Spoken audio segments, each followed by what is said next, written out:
In this film, we meet a Nakia that has grown. She's matured. A lot of life has happened between the now and the last time we saw her. Her priorities have shifted and sharpened. And the one thing that is still the same is she's still the one you want to call in an hour of need. One thing I love about Nakia is how principled she is. She is someone who shows up for her people, but she stands up for herself.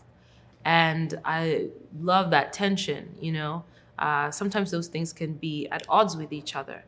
But Nakia somehow is able to do both, uh, be true to herself and also show up in the way that she's needed by her community.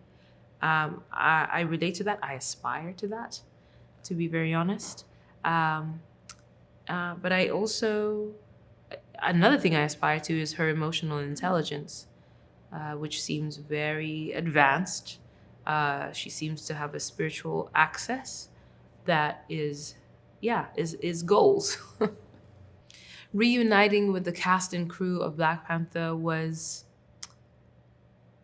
uh, a complex emotional experience. We were coming together after the loss of Chadwick Boseman, and that had left a very big void for us in this Black Panther world, in our personal lives, but also in this Black Panther world.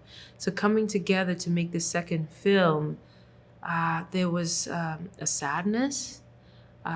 There was definitely grief in general, but also an eagerness on my part.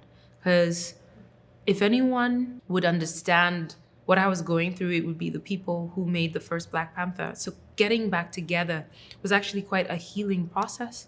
We had each other, we leaned on each other, we comforted each other, we kept his memory alive. T'Challa's opening up of Wakanda has been a lot. It was Nikea's idea and definitely something that she encouraged him to do, something that she believed in, something that he believed in. But of course, it came with a whole lot of baggage. I mean, you got wars from the Avengers, the Infinity Wars, and whatnot. You've got people trying to take advantage, trying to find ways to exploit Wakanda, and so Wakanda has a lot to do to protect itself. So it hasn't been smooth sailing. Let's say that much.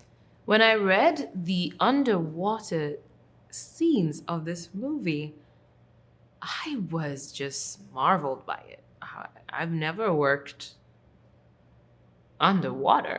And this was not just like swimming through a pool. This was like full blown worlds with people talking underwater. I mean, I couldn't even imagine how we were going to shoot that. I know there's all sorts of movie magic, but the way things move underwater is so different from the way things move in with air. So I couldn't even fathom how we were going to do all that performative work underwater and the skills it would take to work in water were skills I didn't possess at the beginning of this journey.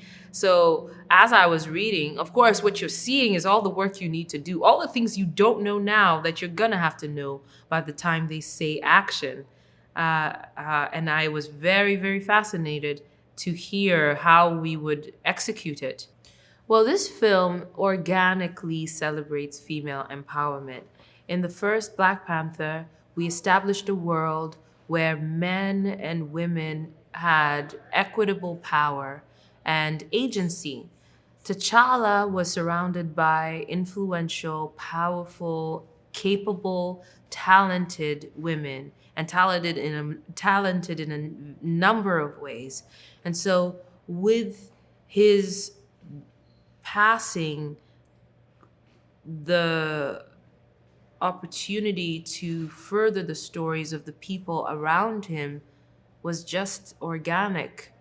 That we would be focused on those who would be most affected by his death, and that would be the women that surrounded him.